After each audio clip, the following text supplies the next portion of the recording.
right. We are all here. Hello, gang. Thank you. Oh, and some family and some friends joining us. This is definitely a family affair. All in the family. All right. I'm going to ask my panelists just to put themselves on mute until we get started, just to be careful about some feedback and things like that. So put ourselves on mute, but we're very excited about this session. Thank you all for joining us. I'm Susanna, if you're not sick of seeing me already. I'm very happy to be hosting this session because this is something that we have been wanting to do for a long time. As we have seen the Games for Change community grow over the last several years, we've had some visibility into the interest of this work around the world during the pandemic. For the last 2 years prior to this, we've held virtual festivals, and by having been forced to do that, we have welcomed people from all over the world. I think our last event, we had over 110 countries represented at the Games for Change Festival, and it encouraged us to put some effort really behind growing this community around the world. It seemed to be the time that we really put some effort into helping provide opportunities for people to come together, share best practices, and continue and foster the work. As some of you know, we've had Games for Change chapters in a few areas, few regions for the last several years. Jean-Michel Blottiere, who is here now, has been managing G4C Europe for nearly 10 years now. And Gilson Schwartz, who will be joining in just a second. He's been manning the efforts down in Brazil on behalf of G4C Latin America. But our newest members of the family, Gillis, from Sea Monster, has been building our presence in Africa, and Dale Linegar has been focusing his efforts in Asia-Pacific with a base in Melbourne, Australia. So today, what I hope we're going to be able to do is give each of our chapter leads an update to have a conversation about what's been happening in their areas, talk about our upcoming plans for the rest of the year and into 2023, talk about challenges and opportunities, and eventually get to the point where we can encourage people who are listening to participate and see how they can get involved. Because at the end of the day, this is a community we're building, right? It's all about people. It's all about engagement. So the way it's going to be structured is that we're going to have a conversation ourselves for the next 20 minutes to half an hour, and then ask if you have questions you want to ask. You can put it in the chat, or you can ask to share your audio and video, and that's going to be a sign for me to let you in and ask your questions live when we get to that part of the session. So just keep that in mind. But for right now, I'm going to start with some of our, I guess I'm going to start with Gilson, if your audio is working well, and your video. I'm going to ask you to begin and tell us about what's been going on in Latin America. You've been, doing this for nearly 10 years now. I want to, first of all, thank you for all your efforts, but it's been exciting to see the community you've been developing. Why don't you share what you're up to? Okay, thank you so much. Thank you for everyone who's come to this session. Thank you, my fellows, regional chapters, Susanna, everyone with Games for Change this year. Amazing festival, lots of content, lots of interesting people. I hope you can hear me well as follow the slideshow I'm going to present now as fast as I can. There's so much to tell. It's really more than 10 years doing Games for Change in Latin America. We've been mostly in Brazil. We still have a challenge of going beyond Brazil, and that's one of our main issues this year, is to bring more people to our festival by the end of the year. So you'll see there's a lot of things here to share. I'm going to really browse through the slides as fast as I can. Okay, so this is our agenda for 2022. We have our 10th festival, the Latin America Festival. This will be in November 11 to 15. Within the festival, there will be the 4th edition of our Pitch for Change. That's the competitive stage for the festival.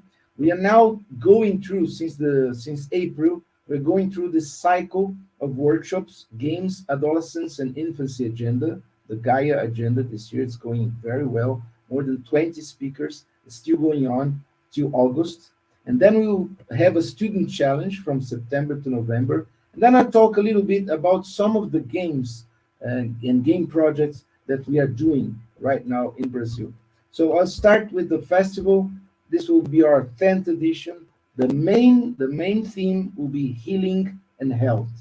So I've been talking to some of the participants in this New York festival over the last few days, and we are networking with lots of people that really are focusing on healing and health, such important issues after the pandemic or still in this ongoing pandemic. So how can games help us deal with all sorts of healing challenges related not only to personal health, but also to public health and to the environment. So this is really important in our festival.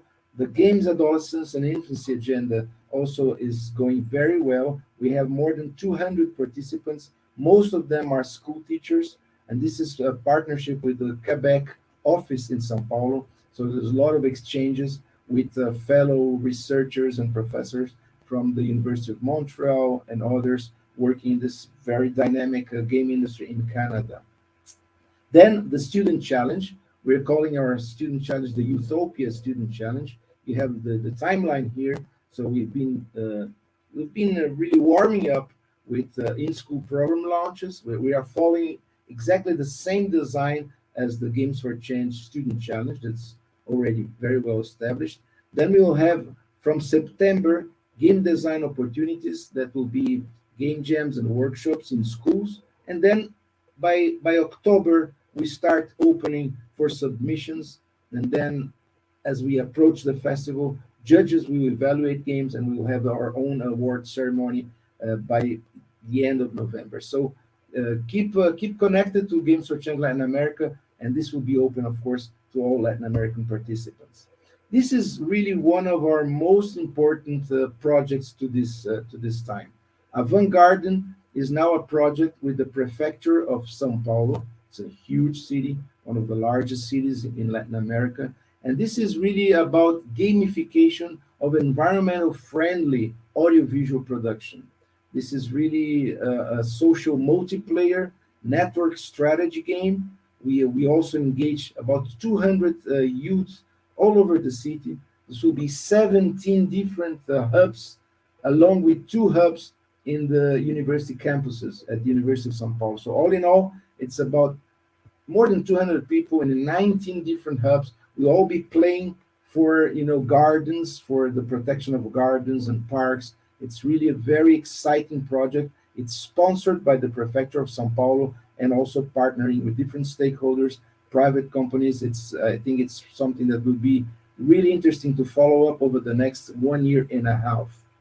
Well, this is a game that was launched in 2019, just before the pandemic and all the lockdowns came out. So we're still working with the United Nations Office on Drugs and Crime with Purpose. And this is a card game, actually. It's a non-digital game that's part of the Education for Justice campaign all over the world. Now that we are more freely wandering around the city, and we'll have also the Avant-Garden with all these hubs, then we will have an opportunity to distribute the physical card game. That's the Purpose and Challengers of Justice game. This is really exciting. We are going through very difficult political times here in Brazil. So justice, the rule of law, human rights, all these are very important issues right now. A new game, this is in the fundraising stage, is the Healing Child. So we start really to focus not only on healing the environment, but also on healing this child within us.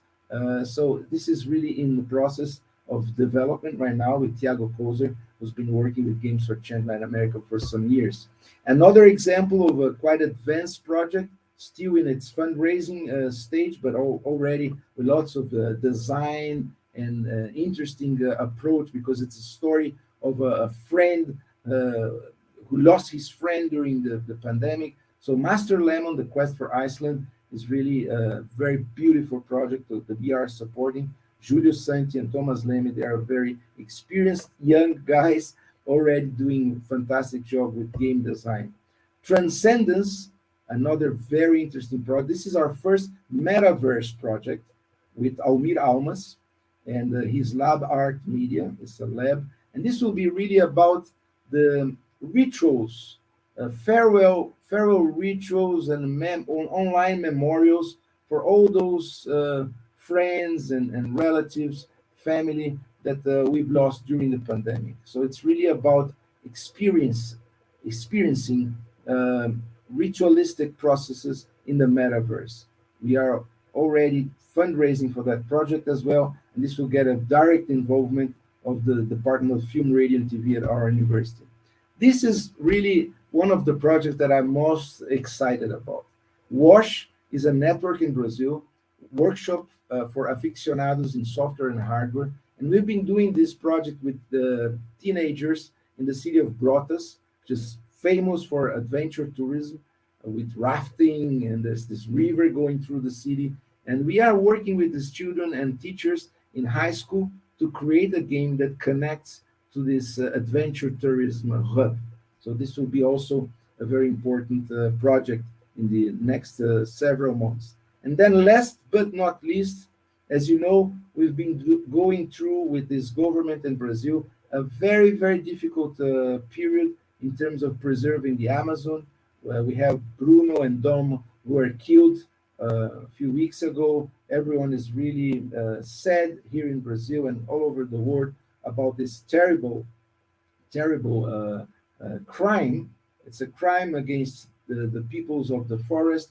And Antonio Teoli, who's one of the most well-known video games sound designer, he's also a guitar player. He organized the AMA series because he recorded native instruments all over the Amazon. So we are now, as part of the Utopia Challenge, student challenge, we want our students to really work on audio games using sounds of the Amazon as an homage to Bruno, to Dom, and to so many people that lost their lives fighting for environmental sustainability and for the people of the forest. So this is really in a nutshell. I've been as fast as I could through all these projects. We are very glad to have reached that kind of maturity with the individual creators, with the Prefecture of São Paulo joining our efforts. So we hope we'll be connecting with you over the next few months. And please come to Brazil by the end of the year from 11 to 15 of November, or follow us online. There will be also a streaming channel for the festival this year. Thank you so much. I'm open to questions. Sorry for bringing so much information, but it's really quite a rich moment. Thank you so much, Gilson. So what I think we're going to see here is we've got a presentation from Gilson, who's been very active for just over 10 years in the program in developing community, which, and in all of our chapters, starts with the festival, right? It starts with bringing, organizing and convening people who can come together physically, hopefully, and virtually, to share best practices, to foster new relationships, and to elevate, right, the work that we're all doing collectively. But what I've seen here, which I'm so excited, Gilson, to see, is that you've also you've expanded out into doing other work. You're piloting our Games for Change Student Challenge for the first time in the region, which is for middle and high school students.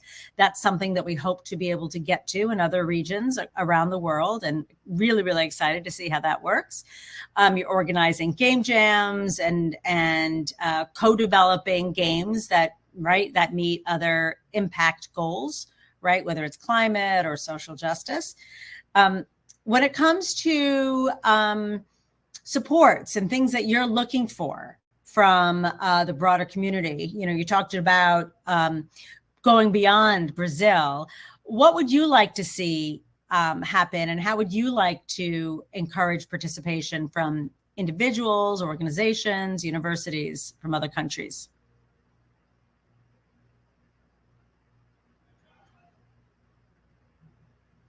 Gilson, it's a question for you.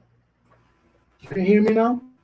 Yes, now we can. I'm trying to avoid problems with the microphone. Yeah, so our main challenge here this year is to bring in more people from Latin America.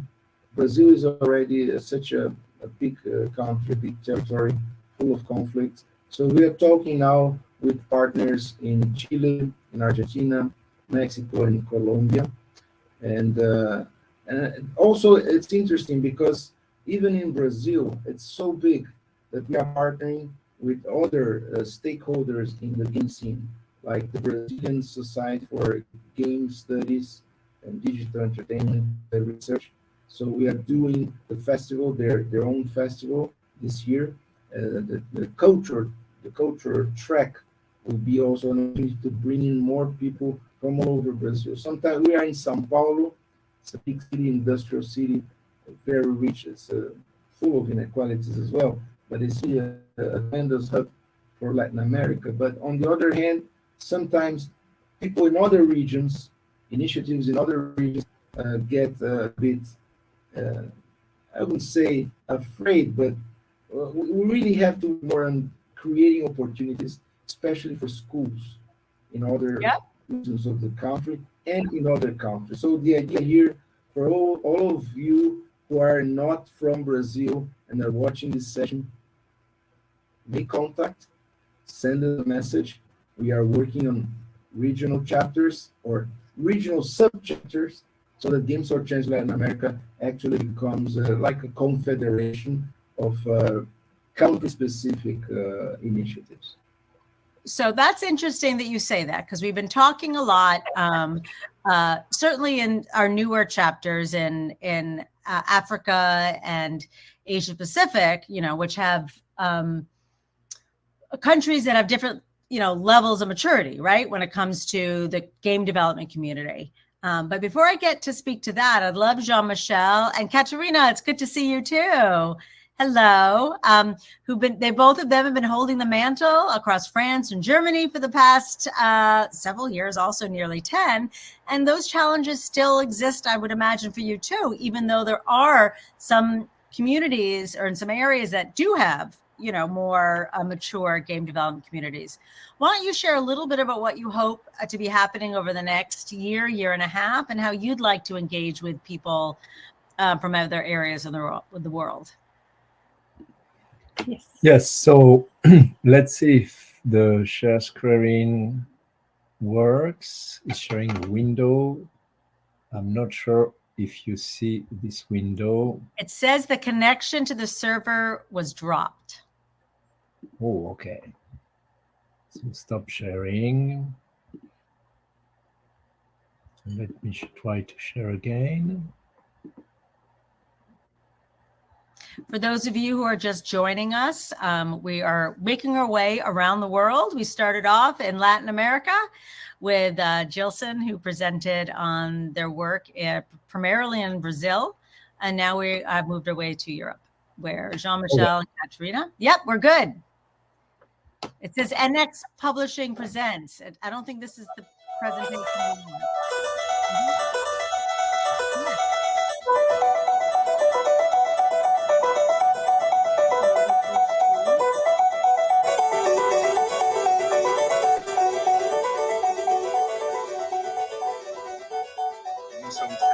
Nous sommes très heureux, très fiers d'organiser pour la première fois une journée complète dédiée aux Jeux à l'éducation nationale. Je suis très content de vous accueillir. Le CNAM s'intéresse à l'usage de technologies et de médias de forme d'éducation depuis fort longtemps. Autant je ne joue pas, extrêmement confiance dans le jeu et l'arme pédagogique importante qui soit à la disposition des professeurs. La pédagogie, c'est quelque chose d'extrêmement sérieux, qui est très partagé. Il y a beaucoup de théories. En game design, on ne boxe pas dans la même catégorie, mais on arrive. La récompense long terme est plus compliquée chez un enfant de 7 ans. Lui dire que c'est pour son avenir et qu'il aura un bon métier, c'est plus compliqué que d'avoir la coupe en diamant. Je dois vous avouer, c'est la première fois que je donne une conférence en pantoufles.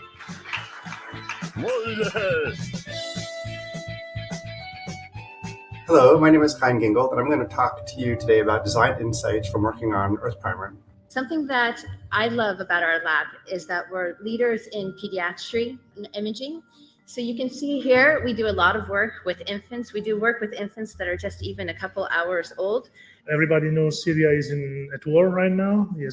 War has been going on for more than 5 years. There are something like almost 3 million kids that are out of schools, because since the beginning of war, there is no schools. So we try to improve the well-being of the kids as much as we can with the game.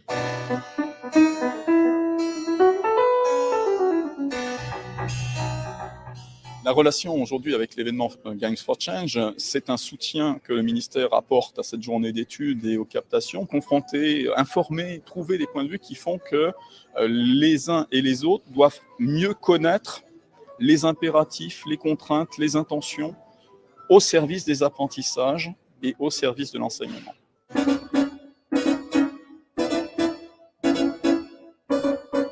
Tout au long de la journée, on a assisté à un foisonnement de projets, de réalisations, d'initiatives, et on sent bien que de plus en plus de gens, tant des enseignants que des pédagogues, des inspecteurs d'académie, des industriels, et bien évidemment des joueurs, des game designers, se saisissent de cet objet et tentent, au-delà de la création de jeux éducatifs, de changer les principes pédagogiques. Il suffit que je regarde mon fils de 2 ans jouer avec un iPad à des tas de jeux éducatifs pour partager cet enthousiasme et comprendre combien c'est un outil précieux pour les générations à venir.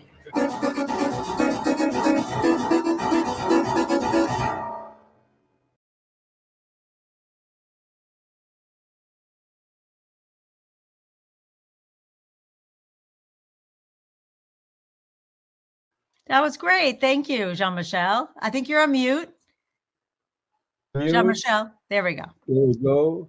Okay, so just wanted to give you an impression of what we've been doing in the past. And if you go to our website, which is G4C Europe.eu, you will see all kind of initiatives. So for the future, we are working with a university in the Netherlands called the Erasmus University, and we are working on a big proposal, which might take a few months. We were waiting for the result for this, which is called Play Heritage Horizon Europe. And if it's possible, I will try to change to share my screen. So this one, share. So it's not a very sexy presentation, but it's one of these big European documents that we have to provide to apply for subsidies.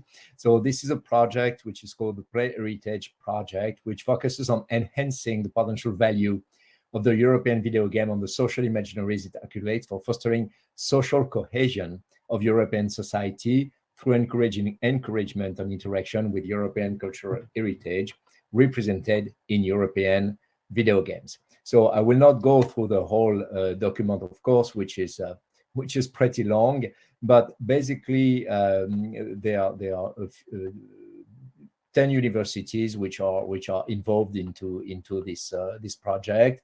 It's really a consortium, and we are very proud to be part of it. And we will build as well within the framework of this project an event, a conference in the Netherlands, which will bring together the different stakeholders. So this is one of the projects. We are waiting to hear as well from the French Ministry of Education and the Luxembourg Ministry of Education regarding. So I don't know if I'm still sharing the session or no. Yeah. Good, we're good. So we are waiting to hear from both Ministry of Education. After that, as I already mentioned a few times, Europe is a complex entity made of different countries, each of them with their own specific languages, each of them with their own specific educational systems, etc., etc. And it leads to the fact that we might want to encourage the emergence of national chapters per country. So in Spain, in Italy, in the Netherlands, in Belgium, etc., etc. Each of these local chapter, having a better understanding of the local groups of influencers or etc., or financiers, and build smaller events, but try to coordinate it at the European level. Just to give you an impression of the challenges that we are facing, I had the privilege to be invited to the opening cocktail of the Games for Change Festival on this beautiful terrace, on this magnificent view on New York. And Susanna very kindly introduced me to the person in charge of Hasbro partnership, Hasbro being a supporter of Games for Change Festival. So I had a conversation with him. And of course, at some point, I asked him, who should I get in contact with, to develop some activities in Europe and to have the support of Hasbro? And he told me, well, you would have to talk to each country Hasbro representative.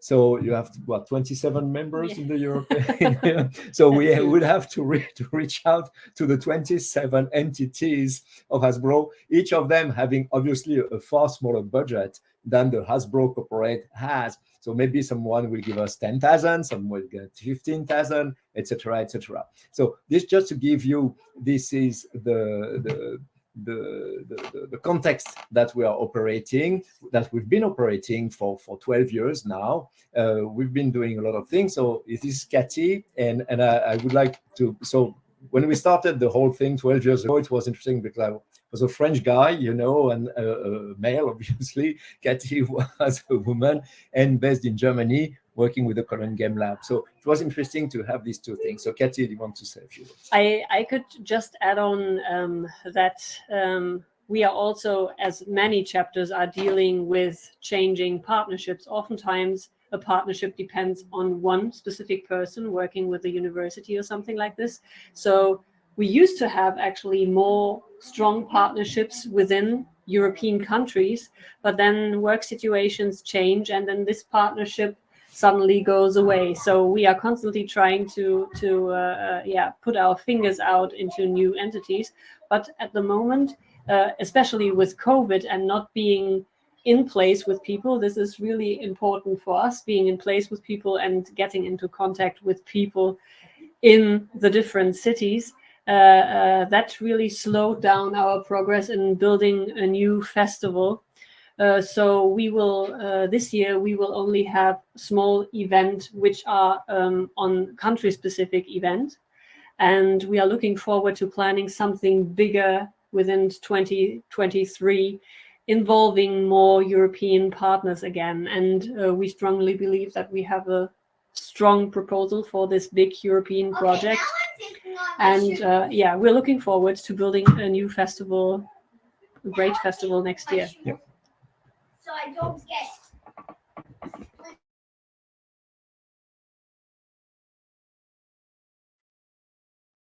Susanna, you're on mute this time. Thank you.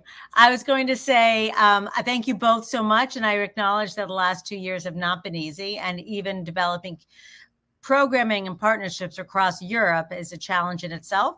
And we've had many conversations about this recently around the concept of having country-specific sub-chapters or sub-events. It may not be a full chapter, it might be an event.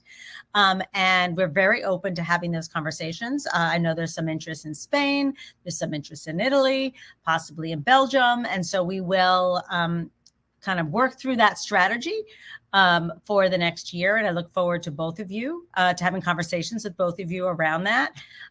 So we will encourage people to reach out to Jean-Michel or Cathy directly, or through to me, or through one of our the websites. You can reach each of the chapter websites if you don't have the direct links on the main Games for Change chapter, Games for Change website, and gamesforchange.org. We do have an area for our chapter partners to link through to their sites. All right, let's move on to two of our newest chapters, both in Africa and in Asia-Pacific out of Melbourne.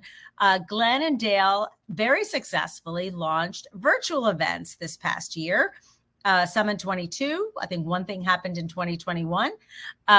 You know, despite challenges, I think both of you hoped to have things in person and then pivoted as one does, or have done, into a virtual event. And I'll happily start with who has the first event coming up. I think Dale, you've got the first event coming up, so you win. Your birthday's first. Dale, so why don't you talk a little bit about what happened through your first virtual event, and how is that inspired and helping you grow to what's going to be happening later this year? Thanks, Susanna. Yeah, we had a great year last year. I think being a virtual event sort of freed us up a little bit, especially having to cover the whole Asia-Pacific region. The fact that people couldn't travel anyway, there wasn't really any option. So it was a great way to get everybody from across the region involved, but without any friction or costs to most people, which was nice. We did get that involvement. We've got sort of really good communities in Malaysia, Hong Kong, India, a few other countries across the region, which are Singapore, and they're all growing. We're hoping to expand that this year because it has been really tough. There are some language barriers, though most of the countries speak English, so it's pretty good. But then there are countries like, China in particular, Korea is particularly difficult, Japan, where language is really a tough barrier for us. We had around 700 people online last year for our event. We were very happy with the way it went. That's fantastic. Yeah, we didn't know what to expect. Probably like everybody here, we were kind of like, well, we know we're going to get 50 people because there's 50 of us, or 70 of us, but otherwise we had no idea. We had over 100 presentations, which was really nice. And what we're hoping to do this year, I guess, is last year was a little bit shallow in a sense that we really wanted to represent all of the work and all of the research that's being done in this region. It was also a lot easier because it was our first year. So we had sort of the entire history of games in the region to draw on. This year, we're going to have to step up a little bit more, get a little bit more interesting, dig a little bit deeper. So we're hosting a lot of panel sessions. We're heading more in the direction that the Games for Change Festival is in, rather than just last year. It was a lot of short, sharp presentations. We've got some really good support from, firstly, Games for Change, and that's been really appreciated. Susanna and Raul. Sadly, we lost Raul. I shouldn't talk about that. But that was wonderful. And that was so helpful over the past year and in running our event as well. Just, priceless assistance that we got. We've had really good support from the government here. And we just had some of our government members go over to New York and connect with Susanna's, which has been wonderful. They're also helping to hopefully, I'm not sure if I should mention it, but hopefully they'll support Susanna and Arana to getting over to Australia this year. But we're still negotiating and sorting out the final details. This year will be hosted at... Can you talk about the placement of the festival with Melbourne Games Week? Because I think that's really interesting. Yeah, so Melbourne Games Week is sort of funded by the Victorian government and includes Games Conference Asia-Pacific. PAX is in Melbourne as well. We have our own Australian version of, it's not an Australian version of PAX, it's the Australian sort of chapter of PAX, which is huge. That gets like 100,000 people. And about probably, 20, 30 other events. There's festivals around video game music and every little spin on gaming that you can possibly think of. So the Victorian government gives a lot of support to Melbourne International Games Week, and that support that we've been able to tap into, which has been really great. And I think that led to, just in the past week, we had the Governor of Victoria, who some of you may be aware of the monarchy and the way it still sort of operates in some of our countries, but visited New York and met with Susanna. So it's great that we're getting sort of the highest level of support we could possibly ask for here. And I think a lot of them see Games for Change as the real good news story of the week. So there's a lot of events on, there's a lot of people going to things, but whenever they're talking to government or media or anybody important, the thing that they'll always mention is, there's this thing, Games for Change, and that's all about how games can be a force for good. And I think that's a really wonderful role to play. And we're only a very small part of that week, but I think we are probably one of the most important parts of that week, but I'm biased. So the other things that we've achieved in the last year is we do have our website online. I'll put the link in there. Stephen, thank you. Stephen has been in New York, and Stephen was involved in the Games for Change Asia-Pacific Festival last year. So if you want to meet someone in person in New York, please bump into Stephen. But we've got our website online, which has a lot of our presentations from last year. That's been really wonderful, just to actually have a presence, and it took quite a while to get that happening. Another thing we did last year, which I think is fresh and a little bit new, is we published a journal. So our aim is every year to publish an academic journal that's attached to the festival, but not so much a conference proceedings. We want to leave it a little bit looser than that, because we want to give practitioners a chance to publish their work as well. And that's been published through Carnegie Mellon Press, ETC Press at Carnegie Mellon University. I'll post the links for that as well, but that's just been incredibly well received. I think we've had something like 700 downloads of that journal, over 100 sales, and we're getting a lot of feedback from that. So that's been really good to do as well. And we have a really good partnership with ACME, which is the Australian Centre for the Moving Image, or that's what they used to be, but it's basically our Museum of Screen Culture here in Melbourne, or for Australia. And that's where we'll be hosting the festival this year. So we'll have a 3-day festival. The first day will be 100% virtual, with the idea that there'll be sort of an hour coming out of Hong Kong, an hour coming out of Malaysia, an hour or two coming out of India, and different places around the region. And then the following 2 days will be live from ACME in a theatre at ACME. So it's just been really wonderful to get this high-level support. Last year we did a lot of the grunt work, we made the connections, built the system, and this year it's sort of starting to pay off, where things are starting to happen independently. I mentioned to Susanna before, it's a really, I feel like we're maturing one level. We're not 10 years old yet, but we're 2, which is nice. We're learning to walk by ourselves. We're learning to do things by ourselves. So that's really nice.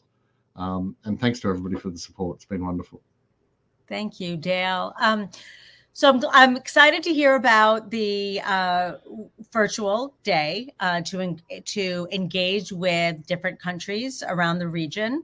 I know we've spoken about that also with Glenn too, about when we're starting this chapter, on the ground today, versus how Gilson started 10 years ago. I mean, like you're starting at a different moment, right, in time. And there are active communities in different countries around Asia-Pacific and around Africa, and there are people to engage with. And one of the, I don't know if people are aware of this, but one of the guidelines for launching a chapter and to run a Games for Change event is that 75% of the speakers need to be from the region. Right. So this is not just about bringing over American game designers and experts into the area. It's about cultivating and supporting the local communities. So those relationships are super important, right, to establish. Right. And we don't want it all just to come from Australia or all come from South Africa. Right. The point is to cultivate. So both of you are also working on kind of executive committees or advisors. Are there opportunities for game designers to get involved? I'll start with Dale, and then Glenn, we'll talk with you in a second. Are there ways to reach out, and how can people get involved? Yeah, we have a Slack community, which we run. There's around 70 people on the Slack. It'll be interesting to see. That's changed a little bit this year, so we'll see how successful that is and move if we need to. The best way to get involved with us is just to sign up to the mailing list on the website. But yeah, one of our real interests is expanding that international audience, as you've said, and that's been like in our log line in the back of our heads is we're building the festival for nurses and teachers in India, and that really helps us maintain an open mind, and it drives a lot of what we do. So all of our festival will be 100% free, and all of it will be broadcast online. Our publication is 100% free. All of these things are free because we want everything we do to be as accessible for those people who may be in countries that are, I'm not saying India is less fortunate, but there may be people who are less fortunate, all the way through to us who are in quite a privileged position here in Melbourne. So that's driven everything that we do and every decision that we make. Is there a way for a creator or a NGO to submit a session or a talk? How would they get in touch with you? Yeah, absolutely. Our submissions close tonight.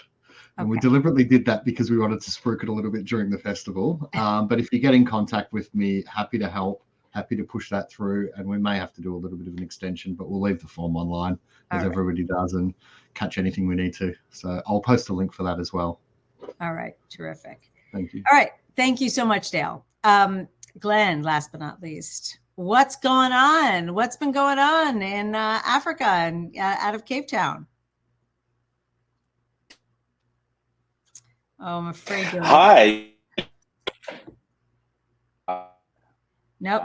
The link is... Yeah. 1 second. All right. I'll keep talking until you're ready. I'm back.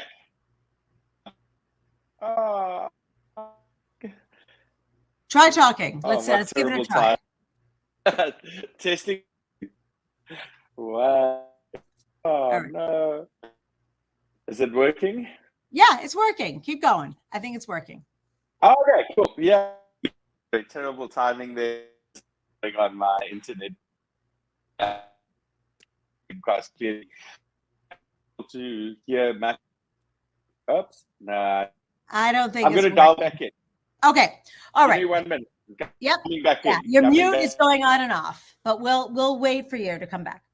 So, so it is important what I said earlier about the fact that we want to develop local community and highlight the work that's happening in the regions. So, well, in New York, out of the main Games for Change Festival, we are featuring speakers and from all over the world. But in order for the chapters to distinguish themselves from HQ, if you will, there is that emphasis on local talent, on local projects. So that's what's just super important for us to highlight. Okay, Glenn, you're on. Let's try it again. The technical gods aren't with us at the moment, but thank you so much for the opportunity. I'm delighted to say that last year, you'll remember that we announced the formation of the chapter, and we had every intention of running the event in December of last year as part of Africa Games Week. The COVID gods were not with us, and we needed to postpone that to February. But delighted to say that it happened, and we did a mostly in-person event with some virtual, and for all the reasons that the other chapter heads have been saying, there's good and bad in everything. But I really think that the time for serious games has come, and it's wonderful to hear the history and the long work that has gone into getting us here. But if we look across the continent and frankly across the world, I think increasingly nobody is still questioning whether games are a serious instrument for change. Perhaps it's only the people we hang out with, but everywhere we go, whether it's large corporates or large NGOs, everybody is recognizing that we need to do things differently. The crisis is many. There are challenges everywhere we look. And unless we become serious and urgent about these things, whether they are the health challenges, financial inclusion, diversity and inclusion, all of these things are not going to go away. And if anything, have been made worse over the last couple of years. So delighted to say we're up, we're running. We're not yet even crawling, Dale. We're even further behind than you. But yeah, we are setting up an advisory board, which is great.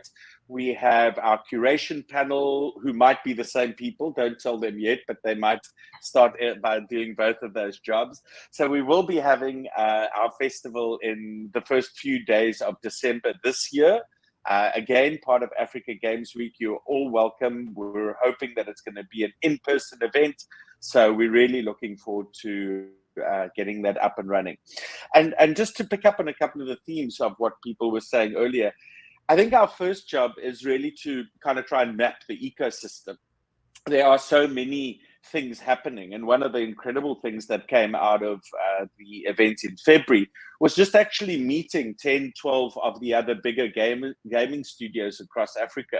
And just being able to look each other in the face and say, okay, we're not crazy, we're all trying to change the world in our own way and all dealing with many of the same challenges.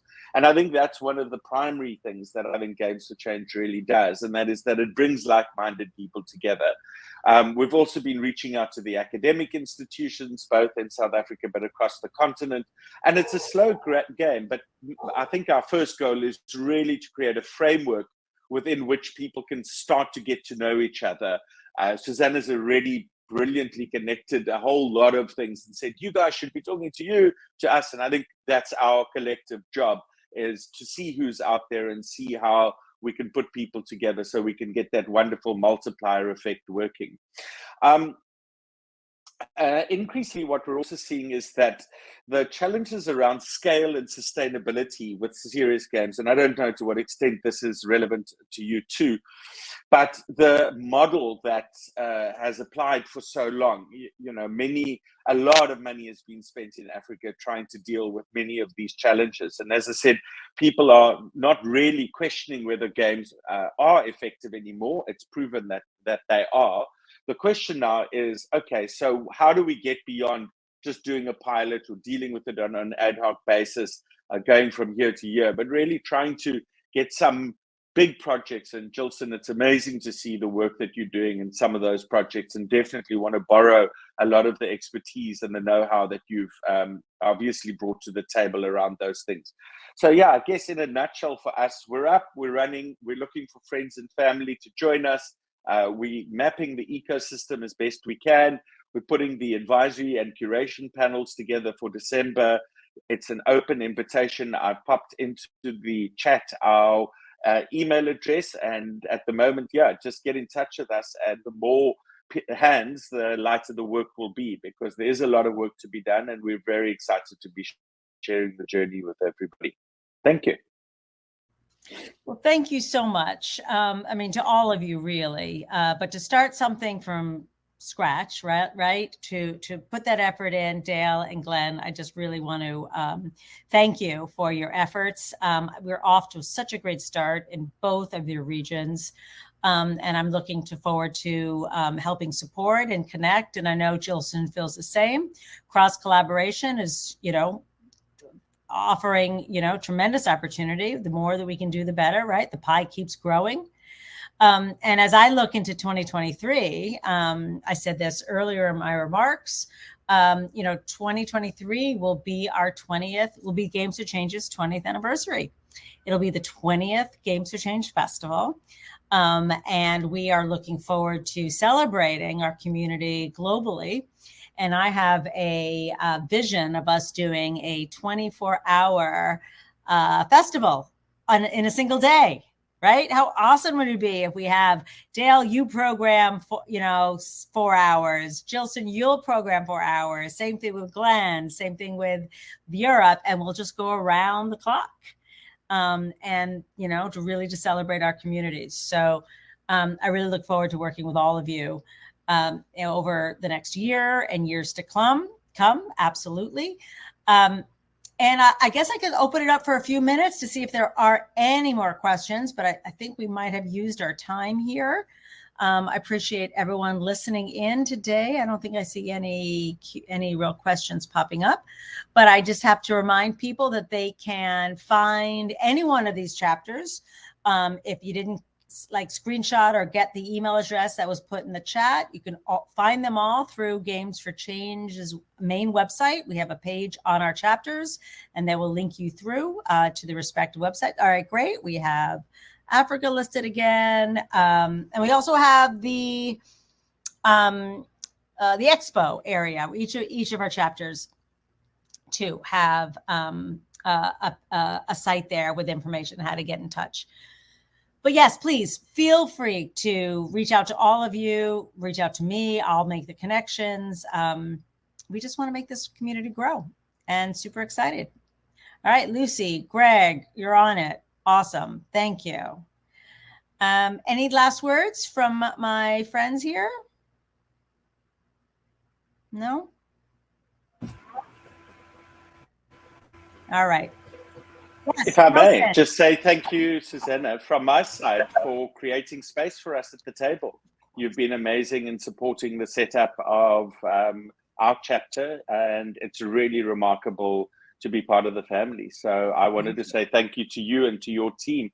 It's really such a pleasure to work with everybody and to share the same vision for what's possible. So yeah, thank you. All right. Gilson, do you have another PowerPoint for me? Oh, just want to stress that Games for Change now here in Brazil in particular is really becoming part of a more established landscape in terms of movements, social movements, and people really are counting on us also as some kind of a real civic partner, or let's say a partner in the fight for democracy, in the fight for equity, or opportunity for all. It's been really a very hard time over the last couple of years in terms of social issues, health issues, political issues. So it's really amazing how in Brazil, beyond the game industry itself, I think that we are now witnessing a mounting feeling of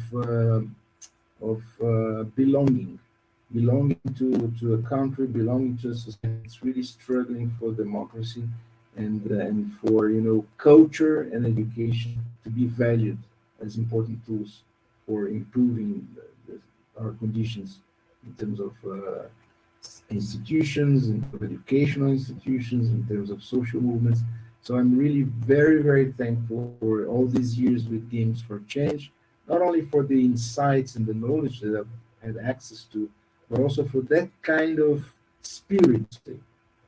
It's a spirit of democratic, of opening opportunities for everyone to be part of an amazing industry.